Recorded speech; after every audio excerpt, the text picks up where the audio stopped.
Bismillahirrahmanirrahim. Assalamu alaikum viewers. I'm your host SM Hali, presenting another edition of Defense and Diplomacy. Today we are going to talk about the strategic dialogue between USA and Pakistan. And to discuss this particular subject, we are honored to have in the studio today none other than Ambassador Masood Khan. Welcome to the show, sir. What do you think of this? Is it likely to transpire into a robust and a long-lasting relationship between the US and Pakistan, sir? I think it already is. There are lots of convergences. There are differences, of course, which the two sides are trying to address. But this was a significant dialogue that was held in Washington between the two sides. This was the sixth dialogue, strategic dialogue at the ministerial level. And this is the third since the current government assumed office. This dialogue itself signals that the relations between the two countries are on track and both sides are engaging each other. So I think that the general tone of the dialogue was very good. The statements which were made by Secretary John Kerry and Mr. Sirtaj Aziz, they were very, very constructive. There are, of course, some aspects which we need to highlight and analyze. But overall, I think this was a good dialogue, and it, as you said, that it signals steady growth of relations and constant engagement between the two countries.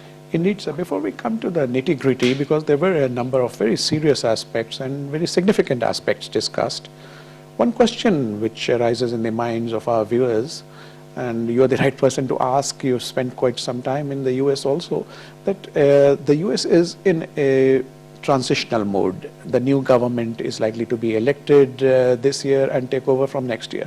So what will become of this particular relationship? Will it continue? Will the policies continue? What, as a diplomat, how do you see it, sir? If you look at the US politics, the patterns in US politics, there would be some continuity and some discontinuity. I think that the Barack Obama administration inherited some of the elements of our engagement with the Bush administration, and they developed on that. They in fact consolidated what we had achieved during the Bush administration and tried to expand it. So, and there's discontinuity, or at least dissimilarity, if not discontinuity, between how the new administrations approach a particular bilateral relationship.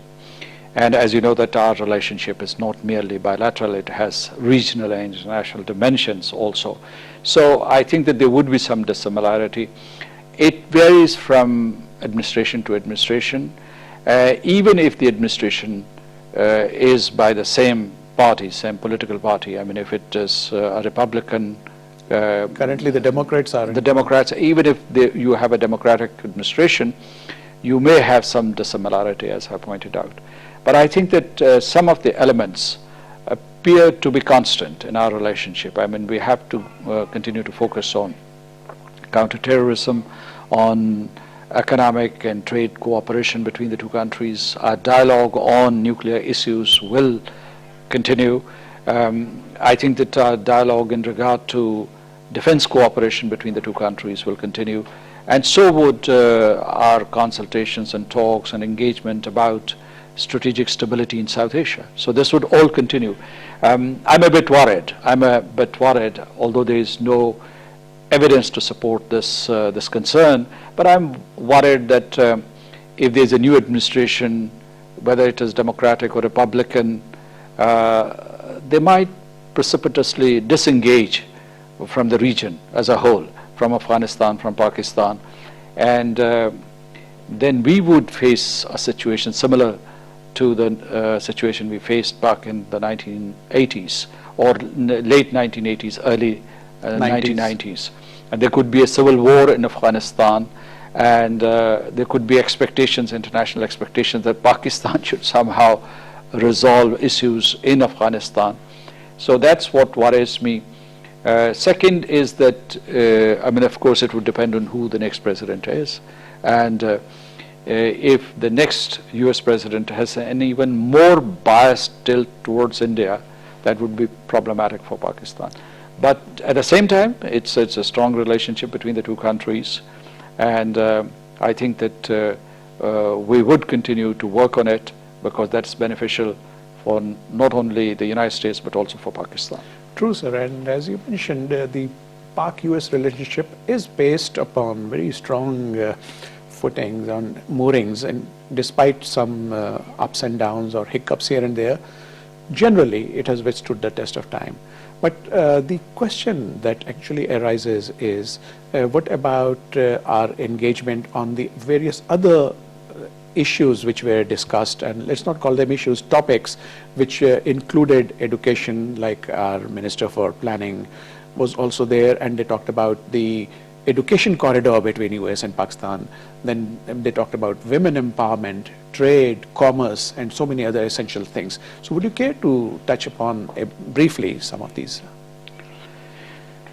Yes, and I think that you rightly highlighted it. You would recall that when last time President Barack Obama and Prime Minister Nawaz Sharif met and they issued a joint communique. In that joint communique, they emphasized that we needed to expand our relationship beyond the security realm. And this is precisely what is being done. I think this aspect of the relationship has been elaborated further during the latest strategic dialogue in Washington, D.C. So the two sides have tried to build these new partnerships between the two countries in the areas of education, science, and technology. We are very ambitious. I mean, you refer to our planning minister, Mr. Hassan Iqbal, has been saying that we need 10,000 PhDs. And this is the point that he has highlighted in the United States. Also, both sides have agreed that they would invest in quality education. There are, of course, Fulbright scholarships here. And you also have these renewed efforts by the two sides to create new scholarships for high quality education. And this is a joint effort that is being made by the United States and Pakistan. So this is good. The other thing is that we have to go deep into the areas of science and technology. It should not be just general education or education confined to social sciences, although they are important too, but we need hardcore exposure to the scientific and technological disciplines in the United States. And this is precisely what is being done. I think that the trend right now is encouraging, but it needs to be built further. Exactly, and the United States, as you have had a fair exposure to it, has a very strong research base. And it's high time Pakistan got some exposure, or at least our students, so that they can bring home part of the technology and help build Pakistan. You know, both sides are trying to build what they call US-Pakistan knowledge corridor. And in that knowledge corridor, they have included some 15,000 US trained alumni who are in Pakistan. This number is high, but not high enough to meet different challenges that we have, particularly the challenge in regard to accelerating the pace of our development in Pakistan. And for that we need more knowledge, more knowledge-based exposure in the United States.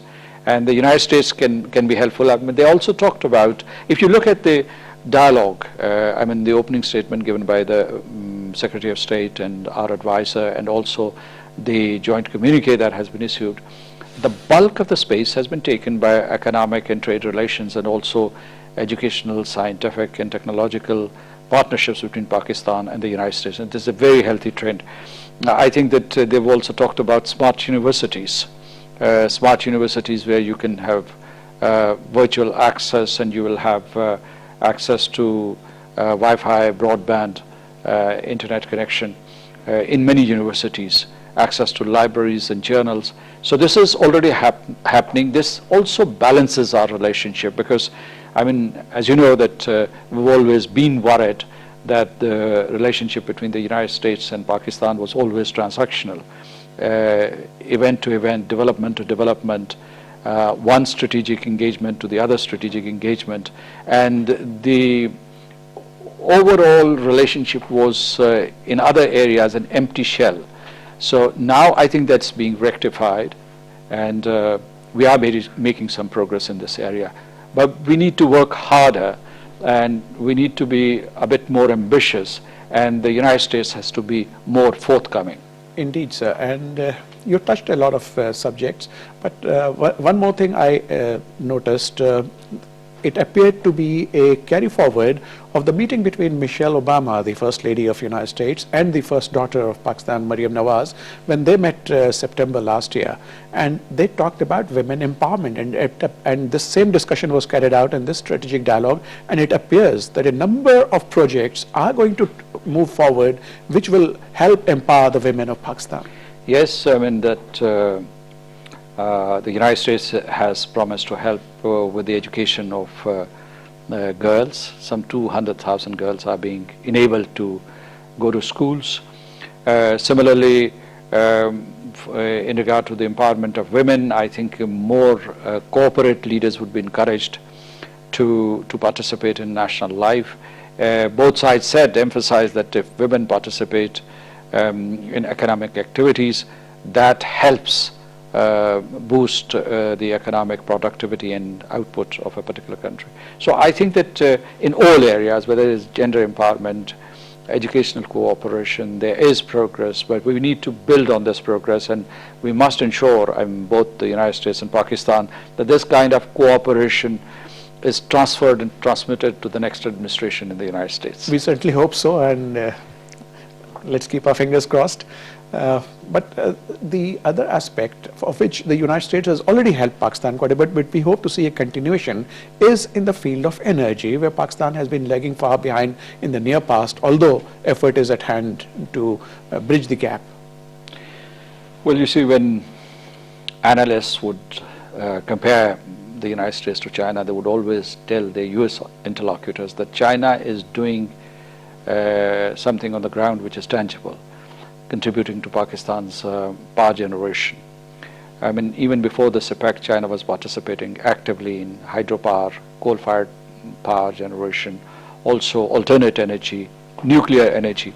But the United States was by and large absent, or its participation was not adequate. That is being rectified in this joint communique that has been issued. The United States has said that it has already contributed more than 1,700 megawatt electricity to Pakistan's power grid.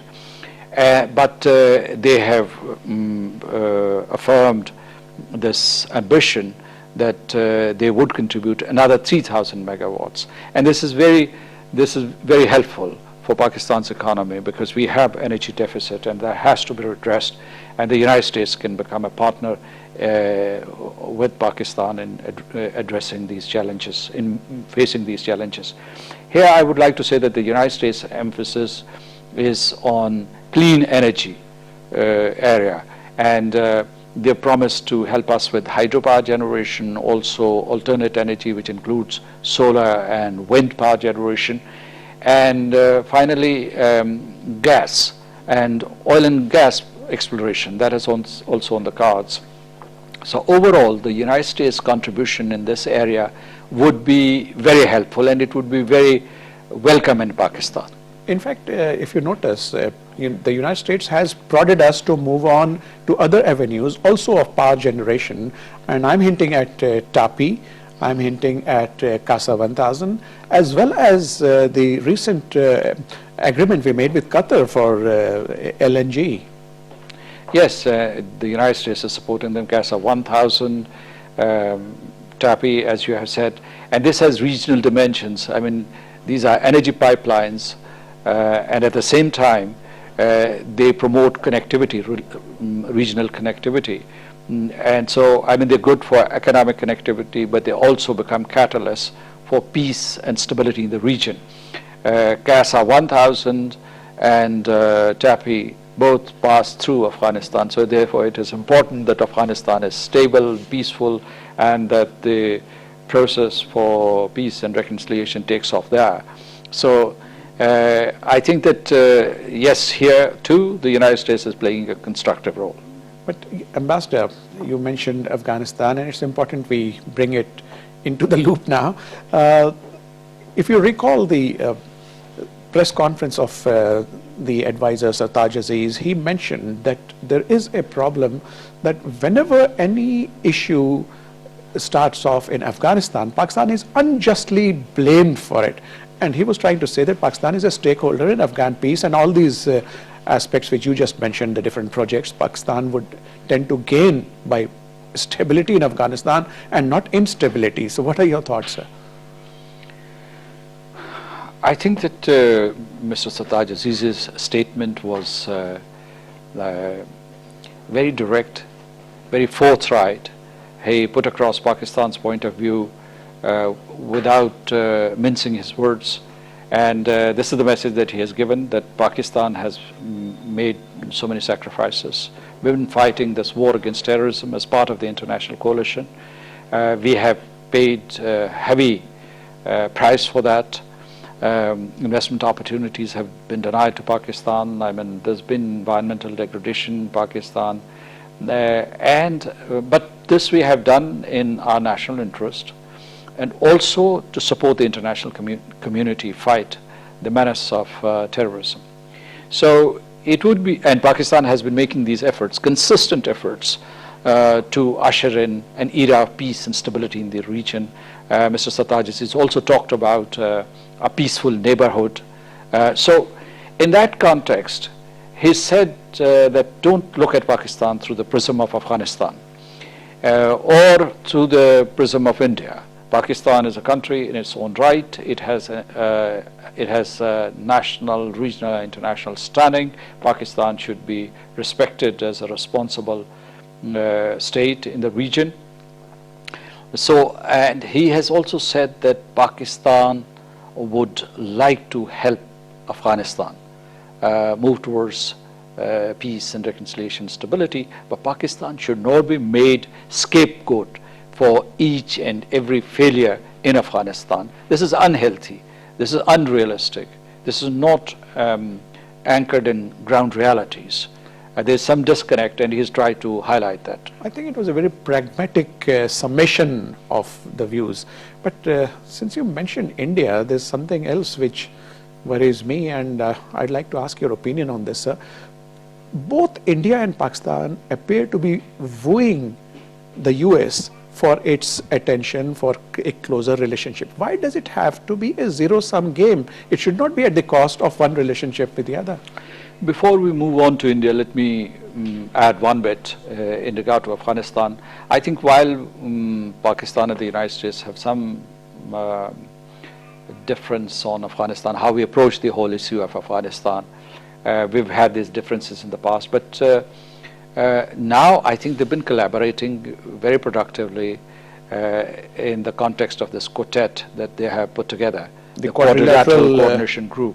So these 4-nation talks, and they've come up with a roadmap. This was highlighted by both sides, the US side and Pakistani side. So there's an engagement there, and the United States and Pakistan both want direct talks between the representatives of Afghanistan government and the Taliban. And we have said that we should approach these talks flexibly, without preconditions from either side, without resort to coercion. We should use persuasion. We should be pragmatic and flexible in our approach.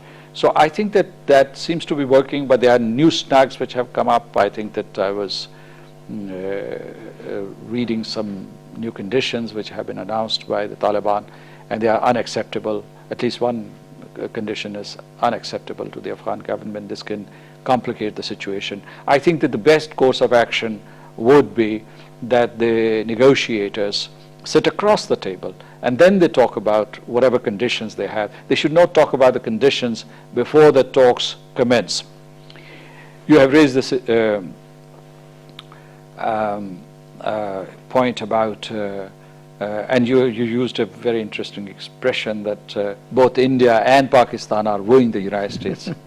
I am under the impression that Pakistan is trying to woo the United States. Pakistan is an erstwhile ally of the United States. It was a very steadfast ally during the Cold War, and it was at one point called the most allied ally of the United States.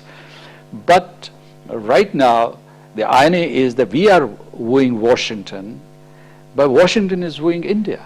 So it's a skewed equation, and therefore sometimes we get the impression that Washington is speaking on behalf of Delhi or the Indian leadership. It's because, let me tell you that one of the reasons is that Indian Americans have taken over some very key positions in the U.S. administration, U.S. Congress, in U.S. academic institutions, in banking system, and they sometimes seem to be dictating to the U.S. government in regard to their policy towards Pakistan. This has happened in case of F-16 aircraft. I'm glad you mentioned it. I was going to ask you about that because that seems rather unfair. Just 8 F-16s, how can they disturb the balance? Disrupt the balance, and I mean some powerful committees, the Armed Services Committee of the Senate and also the Foreign Relations Committee of the Senate, their chairman, their powerful chairman, Senator McCain and Senator Corker, they have raised these objections. And this is very unfair. This is unfair, but let me tell you that it's partly driven and fed by the Indian American community. And they have, some of their staffers are the ones who write their briefs, are Indian Americans. Very smart, but they are the ones who are influencing their thinking. So, because as you have rightly pointed out, that Pakistan doesn't have to be defensive on this. I mean, we have our own requirements, defense requirements, given the situation in the region, and we need aircraft, F-16. I mean, you've been in an Air Force, and you know that F-16 aircraft have been an integral part of the Pakistan Defense Force for such a long time. And especially these days, in the war on terror, they have been used effectively, and these 8 are only going to boost our continued military operations against the miscreants and not against India, as has been misconstrued. This has been said, and Indians find it disingenuous, and they exaggerate their apprehensions about how these aircraft would be used. But I say that this is what I would say, that it is our sovereign decision what we will do with those aircraft.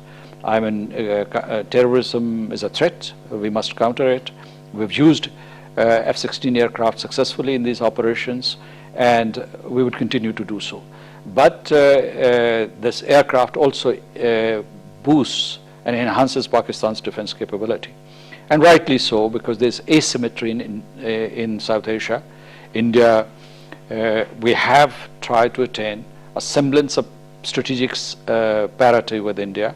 So I think that whether it's because of tactical weapons or short-range nuclear delivery vehicles, we have established this semblance of parity. And but when it comes to the conventional capability of the two countries, there is an asymmetry, and this needs to be redressed. And F-16 aircraft is very much a conventional vehicle. The other thing is that it's not just the aircraft. We also need, you being an Air Force officer, you know that we need avionics. We also need radars and the entire paraphernalia. So allied weapon systems.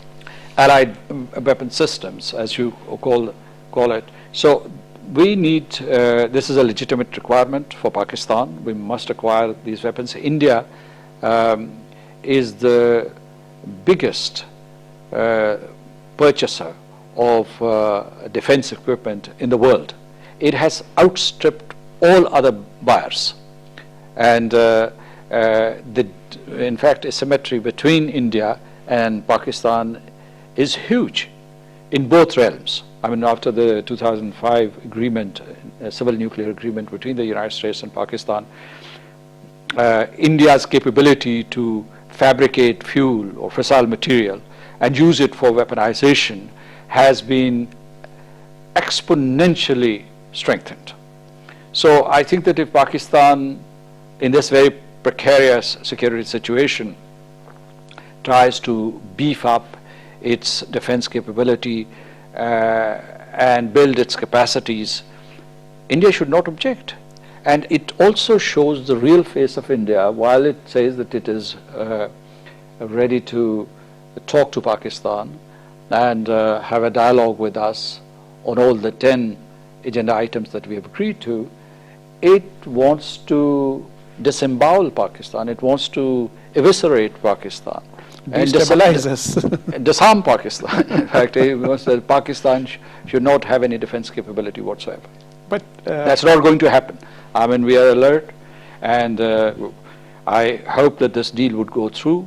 The congressional objections notwithstanding, and Pakistan would continue to refine and strengthen its defense capability.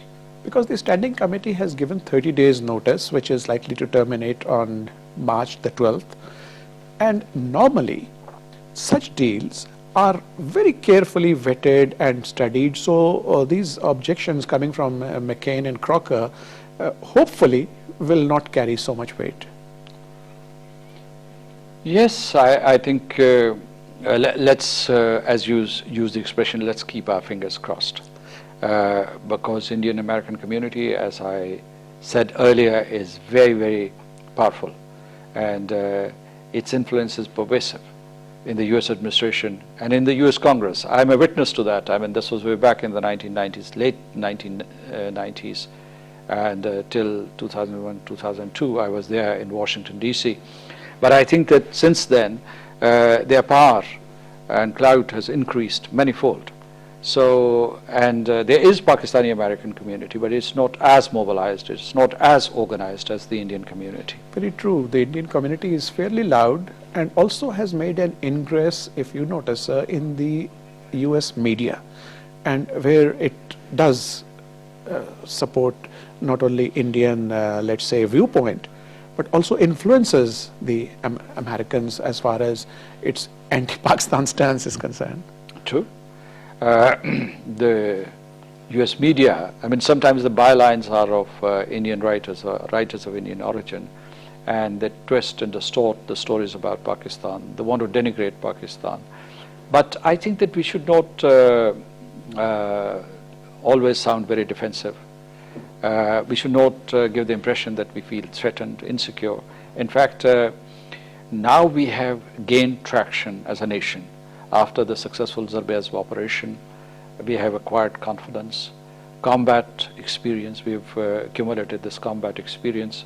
We are also taking on all sorts of violent extremists, and we've given this clear messages to India, to all other neighbors, and particularly the United States, that Pakistan is ready to stand on its own feet and develop economically, consolidate democracy, and work cohesively. So I think that, and Please continue, sir. and then our relationship with China and the implementation of China-Pakistan Economic Corridor, this opens new avenues, and this would help us in moving the entire nation towards a brighter, more stable future. But sir, if you recall, another aspect which was brought out, and you just hinted on it also, is the nuclear issue, which Senator Kerry pointed out, and he expects that Pakistan would reduce its nuclear arsenal, and he was giving the example of the Cold War, following that the Soviet Union or its successor Russians and the Americans, they reduced it from say 5,000 warheads to something like 1,500. But Sartaj Aziz Sahab, the advisor, gave a very prudent response, and he said that we are willing to do that provided India reduces also. What are your thoughts, sir? You see, I have a great admiration for Senator Kerry, and when he said that he has a commitment to improving relations between the United States and Pakistan, he was telling the truth, and he has solid record to back that up. So I think that Senator Kerry, we can call him a friend of Pakistan. He's been very actively trying to promote the ties, bilateral ties between the two countries. That said, I think that this remark that he made about Pakistan, calling on Pakistan to reduce nuclear weapons, I think that was unfair and unjust, and in fact, it should not have been made at all. I'd say that because A, in his characterization of how the United States and Soviet Union dealt with this issue, he said that it was Gorbachev and President Reagan who sorted out this matter, and they decide to reduce nuclear warheads. So ideally this conversation about nuclear restraint or whatever we call it should be between India and Pakistan, not between the United States and Pakistan, because it was so unilateral, and he did not mention India in this context at all, as if we will reduce these nuclear weapons in a vacuum without the participation of India or without reciprocation from India. And it's not how the nuclear calculus works. Exactly. I mean, they know it from the Cold War period. They know, I mean, they have this agreement start with the New START, as they call, with the Russian Federation. Interlocutors have to sit across the table and they have to discuss the entire gamut of their relationship, the threat perception, and then they have to come to some conclusions. I would say that Pakistan's proposal on a strategic restraint regime is on the table. We presented it to the Indians back in 1998. It says that we should, the two nations, now that they have acquired nuclear weapons, exercise nuclear and missile restraint. Second, they should talk about conventional balance between the two countries, and they should try to address outstanding issues or outstanding disputes between the two countries through negotiations, so that we can have confidence building in the region, we can have effective communication, we avoid accidents, we prevent a drift towards war or confrontation, which can be very, very costly. But when it comes to the warheads, you have to look at the doctrines of the two countries. India has been threatening us with the CSD, Cold Start Doctrine, as it is called, where they want to neutralize all our assets instantaneously through a surprise attack. And they've been building their nuclear arsenals, strategic and conventional. And that's why we came up with the tactical nuclear weapons and short-range delivery vehicles as a deterrent. We can't undermine our deterrence. We can't, because it's a mutual responsibility for India and Pakistan to maintain that balance. Because of this deterrence, there has been peace in the region. So I think that you hinted at we would do, we could sort of reduce our nuclear capability if India does it. I would put it this way: we could consider it if India is ready to do that. And the second thing that I would say that because we have never been matching warhead to warhead, missile to missile, a bomb to bomb. We've been talking about symmetry. We've been talking about credible deterrence. It should be minimum, but it should be credible deterrence. And this is what we've been working on. So I would say that it's a very complex issue. One thing that the United States can do, and it has all the power to do that, unless it is once again dictated by the Indian-American community, is that they should have a serious dialogue with Pakistan on giving access to Pakistan to civil nuclear technology and supporting Pakistan's request for becoming a member of the nuclear suppliers group, because when they entered into an agreement with India, it was discriminatory. Pakistan is also a non-NPT nuclear weapon state, and its credentials are comparable to India's. And in fact, India was the original proliferator, because they're the ones who inducted nuclear weapons in South Asia. But now we are on par. The two powers are on par. And so I think that the United States leads the Western Bloc in the NSG, also in the NPT regime, and if they engage Pakistan productively on civil nuclear technology, access to civil nuclear technology, I think the others would follow suit. Indeed, and we would need the US support for that, and you'll use the right word, it has to bring in parity with the relationship as far as I mean, vis-a-vis India and Pakistan. But let's come back briefly to Afghanistan. There was another mention of course, our role as hosts to thousands, in fact, I would say millions of Afghan refugees is concerned. It was applauded. But at the same time, it was hinted that Pakistan should look into the prospects of sending some of these people back with honor and dignity. What are your thoughts on the situation of the Afghan refugees? I think that this two things. One is the refrain about Al-Qaeda, the Haqqani group, Lashkar-e-Tayyiba. This should also be pared back. This should also now vaporize, because I mean there is sufficient evidence that the government of Pakistan, the state of Pakistan, has taken credible steps to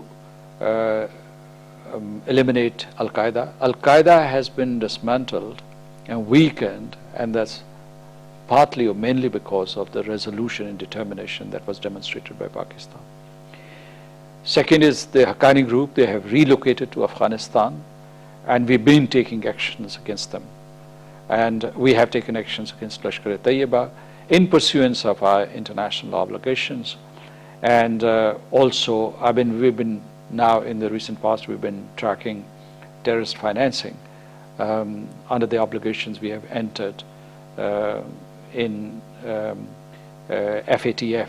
It is and also as part of our national action plan. As part of our national action plan, and Mr. Sattaj Aziz mentioned three aspects, three dimensions. One is hardcore operations that we are taking. Then he also talked about a counter-narrative strategy that we have adopted. But coming back to your question, we know that the plight of the refugees always touches the hearts of the people of Pakistan, and that's why they opened their doors 30 years ago, or more than 30 years ago, to their Afghan brothers and sisters. And they still feel for them, but at the same time, the international community needs to step in. The UNHCR has to be more forthcoming. We have been postponing these deadlines for their return, repatriation, and reintegration into Afghanistan. You know, in the past several years, the international community has been raising funds for Afghan reconstruction. I think those funds should also have a component for the return and rehabilitation of the Afghan refugees. Pakistan alone cannot shoulder this responsibility. Very true, sir. Viewers, that was Ambassador Masood Khan, who was very candid in his talk with us, specifically about the Pak-US strategic dialogue, the various issues, the various aspects, and also the progress that has been made so far. He appears sanguine that despite the change or transition of the US government, which is likely to take place effective January 2017, bulk of the policies would continue because US interests would remain the same. And if the US were to withdraw from the region, it would be to the detriment of peace and stability in both Afghanistan and Pakistan, which should be a matter of concern to the United States of America. He also talked about the parity between the relationship between India and Pakistan vis-a-vis the USA and also Afghanistan, the various development projects, and he is hopeful that the plight of the Afghan refugees would come to an end. But he rightly mentioned that it cannot be shouldered by Pakistan alone, and the international community must chip in. I'd like to thank you, Ambassador Masood Khan. As usual, you were very eloquent, very candid, and very cogent in your comments. Viewers, keep watching us. Hope to see you in the next program, inshallah. Allah Hafiz.